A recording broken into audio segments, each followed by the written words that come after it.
Hello, good morning. ഇന്നൊരു ഞായറാഴ്ചയാണേ. Sundays holiday എന്നാണല്ലോ. അതെ, ഈ ഒരു ദിവസമാണ് ഞാൻ ശരിക്കും ഒന്ന് എൻജോയ് ചെയ്യുന്നത്.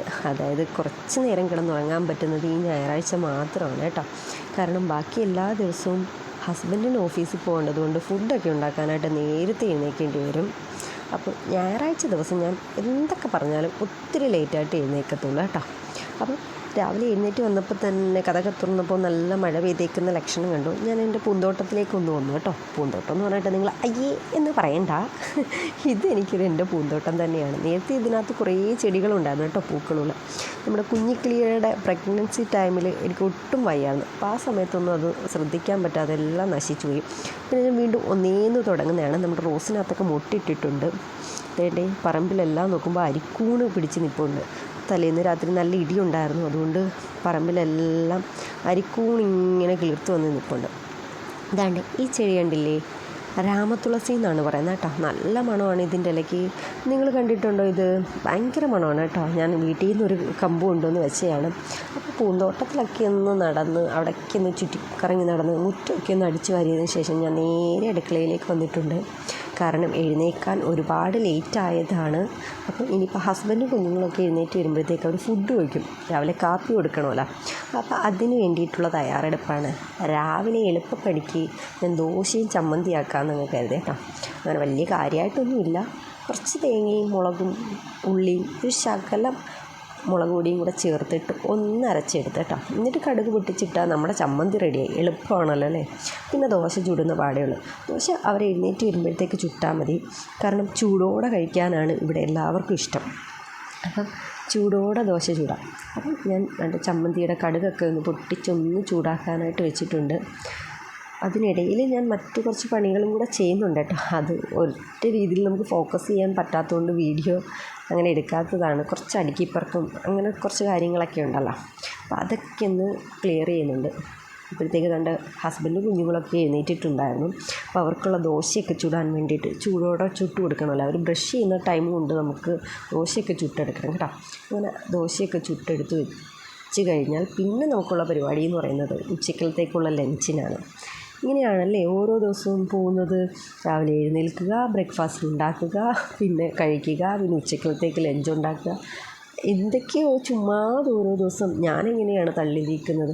ചിലപ്പോൾ ഞാൻ വിചാരിക്കാറുണ്ട് കേട്ടോ, എന്തിനാണ് ഇങ്ങനെ ഓരോ ദിവസവും ഒരേ കാര്യം തന്നെയാണ് ചെയ്യുന്നത്. എഴുന്നേൽക്കുന്നു, ഫുഡ് കഴിക്കുന്നു, ഫുഡ് ഉണ്ടാക്കുന്നു, കിടന്നുറങ്ങുന്നു, അടുത്ത ദിവസം ഇത് തന്നെ റിപ്പീറ്റ്. പിന്നെ ഇപ്പോൾ ഉള്ള ഏക ആശ്വാസം എന്ന് പറയുന്നത് ഞാൻ ഈവനിങ് ക്ലാസ് എടുക്കാൻ പോകുന്നുണ്ട് കേട്ടോ. നമ്മുടെ അടുത്ത് തന്നെ ഒരു ഇൻസ്റ്റിറ്റ്യൂട്ടുണ്ട്, സെൻറ്റർ ഫോർ മാത്സ്. അവിടെ 5ാം ക്ലാസ് മുതൽ 10ാം ക്ലാസ് 10അല്ല +2 വരെയുള്ള കുട്ടികളുണ്ട് കേട്ടോ. അപ്പം അവിടെ മാത്സിൻ്റെ സ്പെഷ്യൽ എടുക്കാനായിട്ട് ഞാൻ പോകുന്നുണ്ട്. അതൊരു എൻ്റർടൈനിങ് ആണ് കേട്ടോ. വലിയൊരു ആശ്വാസമാണ്. കുട്ടികളോടുള്ള ആ ഒരു കുറച്ച് മൊമെൻ്റ് ഉണ്ടല്ലോ, അത് ഭയങ്കര ഒരു സന്തോഷം തരുന്നതാണ് കേട്ടോ. അപ്പം നമ്മൾ അവരെ പഠിപ്പിക്കുന്ന ടൈമിൽ നമ്മൾ അവരുടെ ആ ഒരു ലെവലിലേക്ക് പോകും കേട്ടോ. ഞാൻ നേരത്തെ വർക്ക് ചെയ്തിരുന്നത് കോളേജിലായിരുന്നു. കോളേജിൽ ടീച്ചറായിട്ട് വർക്ക് ചെയ്തുകൊണ്ടിരിക്കുകയായിരുന്നു. അപ്പം ആദ്യത്തെ പ്രഗ്നൻസി ടൈമിലെ ബുദ്ധിമുട്ട് കാരണം അതങ്ങ് സ്റ്റോപ്പ് ചെയ്യായിരുന്നു കേട്ടോ. കുറേ വർഷം പഠിപ്പിച്ചിട്ടുണ്ടായിരുന്നു. അത് ഭയങ്കര ഒരു ഇതാണ് കേട്ടോ. അപ്പോൾ ഇപ്പം അത് നിർത്തി വെച്ചപ്പോൾ അതിൻ്റെ ഒരു ബുദ്ധിമുട്ട് നന്നായിട്ട് മനസ്സിലാവുന്നുണ്ട്. ഇപ്പോൾ പിന്നെ ഏകയുള്ള ഒരു ആശ്വാസം ഈ ക്ലാസ് എടുക്കാൻ പോകുന്നതാണ് കേട്ടോ. അതെനിക്ക് ഭയങ്കര ഒരു സന്തോഷം തരുന്ന ഒരിതാണ്. അപ്പം അതൊക്കെ കഴിഞ്ഞ് നമ്മൾ രാവിലത്തെ ബ്രേക്ക്ഫാസ്റ്റൊക്കെ കഴിഞ്ഞതുണ്ട്. ഉച്ചക്കലത്തേക്കുള്ള അടുത്ത പരിപാടിയാണ് ചോറ്. തലേ ദിവസത്തെ ചോറ് കുറച്ച് ഫ്രിഡ്ജിലുണ്ടായിരുന്നു. അപ്പോൾ അത് ഇന്നത്തേക്ക് നമുക്കുണ്ട്. ഞാൻ 2 ദിവസത്തേക്കാണ് ചോറ് വയ്ക്കുന്നത്. അപ്പോൾ അത് ഇന്നെടുത്തൊന്ന് തിളപ്പിച്ചെടുത്തിട്ടുണ്ട്. അപ്പോഴേക്കും ഹസ്ബൻഡ് പോയിട്ട് മീനൊക്കെ വാങ്ങിയിട്ട് വന്നിട്ടുണ്ട് കേട്ടോ. നമ്മുടെ തൊട്ടടുത്ത് തന്നെയാണ് ചന്ത. നമുക്ക് കായൽ മീനും കടലിലെ മീനും ഒക്കെ കിട്ടും കേട്ടോ. അപ്പോൾ ഇന്ന് കിളിമീനാണ് കൊണ്ടുവന്നത്. നല്ല മുട്ടങ്കാട്ടൻ കിളിമീനായിരുന്നു കേട്ടോ.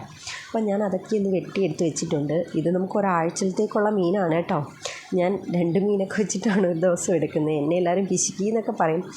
എനിക്കും കുഞ്ഞുങ്ങൾക്കും അങ്ങനെ മീൻ നിർബന്ധമൊന്നുമില്ല കേട്ടോ. ഹസ്ബൻഡിന് മാത്രം മതി. പിന്നെ വയ്ക്കുവാണെങ്കിൽ എടുക്കും, അത്രയേ ഉള്ളൂ. അല്ല, അത് നിർബന്ധമൊന്നുമില്ല. അങ്ങനെ നമ്മൾ മീനൊക്കെ എടുത്ത് ഇന്ന് മീൻ മുളക് കറി വെക്കാമെന്ന് വെച്ചാൽ കിളിമീനല്ലേ, വലിയ കിളിമീനായതുകൊണ്ട് മുളക് കറി വെക്കാമെന്ന് വെച്ചു. എൻ്റെ ഒരു തട്ടിക്കൂട്ട് മുളക് കറിയാണ് കേട്ടോ. തട്ടിക്കൂട്ടാണെങ്കിൽ നല്ല ടേസ്റ്റാണ് കേട്ടോ. വലുതായിട്ട് റെസിപ്പീസ് ഒന്നുമില്ല. നമ്മളൊരു മിക്സിയുടെ ജാറിലേക്ക് തക്കാളിയും കുറച്ച് ചെറിയ ഉള്ളിയും മുളക് പൊടി, കുരുമുളക് പൊടി, പിന്നെ നമ്മുടെ മല്ലിപ്പൊടി, മഞ്ഞൾപ്പൊടി, ഉലുവാപ്പൊടി ഇത്രയും കൂടി എടുത്ത് ഒന്ന് ബ്ലെൻഡ് ചെയ്തെടുത്ത് ആ സമയം കൊണ്ട് നമ്മുടെ ചട്ടി ഒന്ന് കഴുകി അടുപ്പിൽ വെക്കാം. അപ്പോൾ അതിൻ്റെ വെള്ളമൊക്കെ ഒന്ന് ചൂടായി വരുമ്പോൾ അതിലേക്ക് കുറച്ച് വെളിച്ചെണ്ണ ഒഴിച്ച് കുറച്ച് പച്ചുലുവ ഇട്ടൊന്ന് പൊട്ടിച്ച് കറിവേപ്പിലയും ഒരു മുളകും കൂടി ഇട്ട്, ഞാനിപ്പോൾ ഇവിടെ ഇടുന്നത് നമ്മുടെ ഗ്യാസ് മുളകുണ്ടല്ലോ, പാൽമുളക് അങ്ങനെയൊക്കെ പറയും, ഒരു മണമുള്ള മുളകുണ്ടല്ലോ. ഞാനത് ലുലു മാളിൽ പോയപ്പോൾ കണ്ടപ്പോൾ ആകെ ഒരു പാക്കറ്റ് എവിടെ ഉണ്ടായിരുന്നുള്ളൂ. ഞാനത് അപ്പം തന്നെ ഇപ്പോൾ കേട്ടോ. ഈ സാധനം ഞാൻ എവിടെ കണ്ടാലും അപ്പോഴേ റാഞ്ചി എടുക്കും, കാരണം എനിക്ക് ഭയങ്കര ഇഷ്ടമാണ്. പിന്നെ ഞാനുണ്ടാക്കുന്ന എല്ലാ കറികളിനകത്തും ഹൈലൈറ്റ് എന്ന് പറയുന്നത് ഇവനാണ് കേട്ടോ. എനിക്ക് ഭയങ്കര ഇഷ്ടമാണ് അതിൻ്റെ ഒരു മണമൊക്കെ. കറിയൊക്കെ ഉണ്ടാക്കിയിട്ട് ആ അടപ്പൊക്കെ ഒന്ന് എടുത്ത് മാറ്റുമ്പോൾ ഭയങ്കര മണമാണ് കേട്ടോ ഈ മുളകിൻ്റെ. ഭയങ്കര ടേസ്റ്റുമാണ് കേട്ടോ. അതെൻ്റെ ഫേവറേറ്റ് ആയതുകൊണ്ട് ഞാൻ ആ മുളകാണ് ഇടുന്നത് കേട്ടോ. പിന്നെ നമ്മുടെ മിക്സ് ഉണ്ടല്ലോ നമ്മൾ അരച്ച് വെച്ച്, അതും കൂടി ഇട്ടൊന്ന് മുപ്പിച്ചെടുത്ത് ആവശ്യത്തിന് വെള്ളം ഒഴിച്ച് ഉപ്പും ഇട്ട് തിളച്ച് വരുമ്പോൾ നമ്മുടെ മീനും കൂടെ പിറക്കിയിട്ട് കുറച്ച് കുടംപുളി, അത് നമ്മുടെ ഇവിടെ വടക്കംപുളി എന്നാണ് പറയുന്നത് കേട്ടോ. അപ്പോൾ അതും കൂടി ഇട്ടൊന്ന് വറ്റിച്ചെടുക്കാമെങ്കിൽ നമ്മുടെ മീൻ കറി റെഡി ആയിട്ടുണ്ട്. അപ്പോൾ ഉച്ചക്കലത്തേക്കുള്ള മീൻകറി സെറ്റ് ചെയ്ത് കഴിഞ്ഞാൽ പിന്നെ നമുക്ക് ഉണ്ടാക്കേണ്ടത് എന്തെങ്കിലും ഒരു കറി, അതായത് തൊട്ട് കൂട്ടാനായിട്ട്. അപ്പോൾ ഇന്ന് ഞാൻ കുറച്ച് അമരയ്ക്ക ഇരിപ്പുണ്ട്, അതൊന്ന് തോരനാക്കാമെന്ന് വെച്ചു. അങ്ങനെ അമരയ്ക്കയും തോരനാക്കി. പിന്നെ കുറച്ച് മാങ്ങാക്കറി. നിങ്ങളുടെ അവിടെ ആ ഒരു ഏരിയയിലേക്ക് ഉണ്ടാക്കുമോ എന്തോന്നറിയില്ല, നമ്മുടെ ഇവിടെ മിക്ക എല്ലാ വീടുകളിലും ഉണ്ടാക്കുന്നതാണ് കേട്ടോ മാങ്ങാക്കറി. അതായത് നമ്മുടെ മാങ്ങയും പച്ചമുളകും കൂടെ ഒന്ന് അരിഞ്ഞ് വെള്ളത്തിലിട്ട് വേവിച്ചിട്ട് അതിലേക്ക് നമ്മുടെ അരപ്പ് ചേർക്കും. അരപ്പെന്ന് പറഞ്ഞാൽ നമ്മുടെ തേങ്ങ, ചെറിയ ഉള്ളി, ജീരകപ്പൊടി, മഞ്ഞൾപ്പൊടി, ഒരു ലേശം ഉലുവാപ്പൊടി, ഇതും കൂടെ നന്നായിട്ട് നമ്മൾ പുളിശ്ശേരിക്കൊക്കെ അരയ്ക്കത്തില്ലേ, അതേപോലെ നന്നായിട്ട് അരച്ചെടുത്ത് അതിലേക്ക് നമ്മുടെ മാങ്ങ നല്ലപോലെ വെന്ത് വരുമ്പോൾ നന്നായിട്ടൊന്ന് ഉടയണം കേട്ടോ. ഉടച്ചെടുത്തിട്ട് അതിലേക്ക് ഈ അരപ്പും കൂടെ ഒഴിച്ച് കഴിഞ്ഞാൽ പുളിശ്ശേരി ഒന്ന് ചൂടായാൽ മതി, തിളപ്പിക്കരുത്. അപ്പോൾ നമ്മൾ പുളിശ്ശേരി പോലെ ഇരിക്കും മാങ്ങാക്കറി. പിന്നെ നമ്മൾ കടുക് പൊട്ടിച്ച് ഇട്ടാൽ മതി. താളിച്ചിട്ട് കഴിഞ്ഞാൽ നമ്മുടെ മാങ്ങാക്കറി റെഡിയായി. അപ്പോൾ നമുക്ക് ഇന്ന് മീൻകറി ആയി, തൊട്ട് കൂട്ടാൻ തോരനുമായിട്ടുണ്ട്, ഒഴിച്ചു കൂട്ടാനായിട്ട് മാങ്ങാക്കറിയും ഉണ്ടാക്കിയിട്ടുണ്ട്. അപ്പോൾ ഉച്ചക്കലത്തെ കാര്യം അങ്ങനെ ആയിട്ടുണ്ട് കേട്ടോ. അപ്പം ഓരോ ദിവസവും ഇങ്ങനെ തന്നെ തള്ളി നീക്കുകയാണ് എന്തെങ്കിലുമൊക്കെ ഫുഡ് ഉണ്ടാക്കിയിട്ട്. നിങ്ങളും അങ്ങനെയൊക്കെ തന്നെയാണോ? വീട്ടമ്മമാരെല്ലാം ഇങ്ങനെയൊക്കെ തന്നെയാണോ? എനിക്കറിയില്ല. ഓരോരുത്തർക്ക് ജോലിയൊക്കെ ചെയ്യുന്നവർക്കാണെങ്കിൽ, വർക്ക് ചെയ്യുന്നവർക്കാണെങ്കിൽ അങ്ങനത്തെ ബുദ്ധിമുട്ടുകളൊന്നും ഉണ്ടാകാറില്ല കേട്ടോ. എന്തെങ്കിലുമൊക്കെ ഓഫീസിലൊക്കെ പോകുന്നവർക്കും അപ്പോൾ അവരുടെ ഡെയിലി റുട്ടീൻ അങ്ങനെയാണ്. പക്ഷേ വീട്ടിലിരിക്കുന്നവർക്കറിയാം കേട്ടോ അതിൻ്റെ ബുദ്ധിമുട്ട്. വെറുതെ ഇങ്ങനെ ഇരുന്ന് ഓരോ ദിവസം തള്ളി നിൽക്കുന്നത്. പിന്നെ കുഞ്ഞുങ്ങളുണ്ടെങ്കിൽ അങ്ങനെ കുറേ സമയം നമുക്ക് പോയി കിട്ടാറുണ്ട് കേട്ടോ. അവരുടെ പിറകെ ഓടുമ്പോൾ തന്നെ നമ്മൾ കുഴയുമല്ലോ. ഇവിടെ കുഞ്ഞിക്കിളിയുടെ പിറകെ ഓടിയടക്കലാണ് ഇപ്പോൾ ജോലി. പുള്ളിക്കാരി നടക്കാനൊക്കെ തുടങ്ങിയതുകൊണ്ട് എപ്പോഴാ തട്ടി വീഴുക എന്നൊന്നും പറയാൻ പറ്റില്ല. അപ്പോൾ എപ്പോഴും നമ്മളുടെ ഒരു അറ്റൻഷൻ അവളുടെ നേർക്ക് നമുക്ക് ഉണ്ടായിരിക്കണം കേട്ടോ. ഇത് നമ്മളെ പൊന്നാച്ചനും കുഞ്ഞാണല്ലോ, ആൾക്ക് 4 വയസ്സേ ഉള്ളൂ, അക്ഷരം പഠിക്കാൻ പോവുകയാണ്. അപ്പം അവൾക്കും നമ്മൾ ആ ഒരു അറ്റൻഷൻ കൊടുക്കണം. അപ്പോൾ 2 പേരും കൂടെ നോക്കുന്ന ആ ഒരു ടൈം എന്ന് പറയുന്നത് ഭയങ്കര ബുദ്ധിമുട്ടാണ്. ഒറ്റയ്ക്ക് ഞാൻ തനിയല്ല ഉള്ള, അതും എനിക്ക് ചില സമയത്ത് ഭയങ്കര ബുദ്ധിമുട്ടായിട്ട് തോന്നാറുണ്ട് കേട്ടോ. ആരെങ്കിലും ഒന്ന് ഹെൽപ്പ് ചെയ്യാനുണ്ടായിരുന്നെങ്കിൽ എന്നുള്ള ആ ഒരു ടെൻഡൻസി എനിക്കെപ്പോഴും തോന്നാറുണ്ട് കേട്ടോ.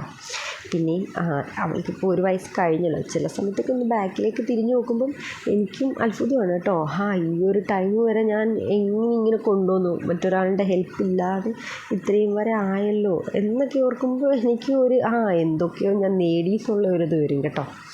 മറ്റൊന്നുമല്ല, നമ്മുടെ കുഞ്ഞുങ്ങളും ഹസ്ബൻഡും ആണല്ലോ നമ്മുടെ ലൈഫ് എന്ന് പറയുന്നത്.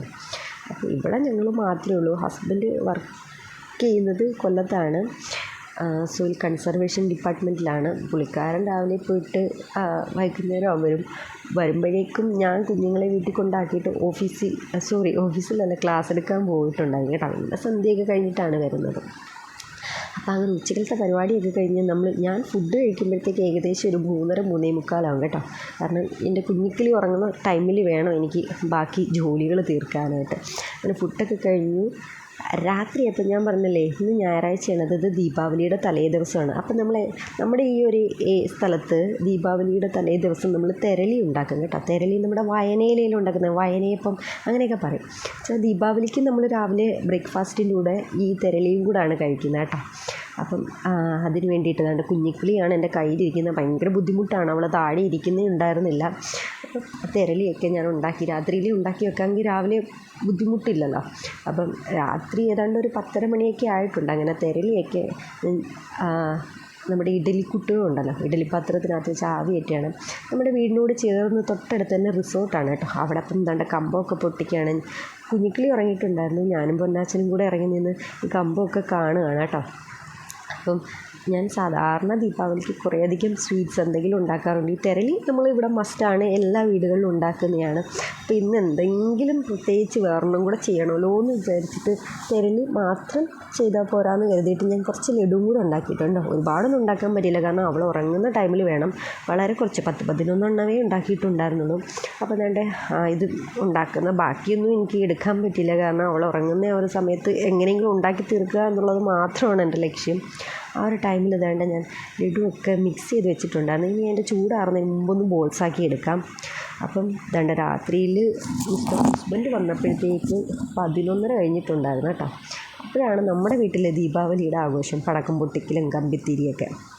അപ്പോൾ അതുകൊണ്ട് പൊന്നാച്ചൻ അച്ഛൻ വരുന്നതും കാത്തിരിക്കുകയായിരുന്നു പടക്കം പൊട്ടിക്കാനായിട്ട്. ഇപ്പം വരുമോ എന്ന് ചോദിച്ചിട്ട്. അപ്പം വന്നപ്പോൾ ഇതിൻ്റെ ടൈം നോക്കിയേ 12:05 ആയിട്ടുണ്ട് കേട്ടോ. രാത്രിയിൽ എല്ലാ വീട്ടുകളിലും ഉറങ്ങിയിട്ടുണ്ടായിരുന്നു, നമ്മുടെ വീട്ടിൽ മാത്രം ആ സമയത്താണ് ആഘോഷം. അപ്പോൾ നമ്മളുടെ ദീപാവലി ആഘോഷമൊക്കെ ഇതാണ്. അപ്പോൾ എല്ലാവർക്കും ഹാപ്പി ദീപാവലി. നമ്മുടെ വീഡിയോസൊക്കെ ഇഷ്ടപ്പെടുകയാണെങ്കിൽ ഒന്ന് ലൈക്ക് ചെയ്യുക, കമൻറ്റ് ചെയ്യുക. അപ്പോൾ അത്രയേ ഉള്ളൂ. Okay, by.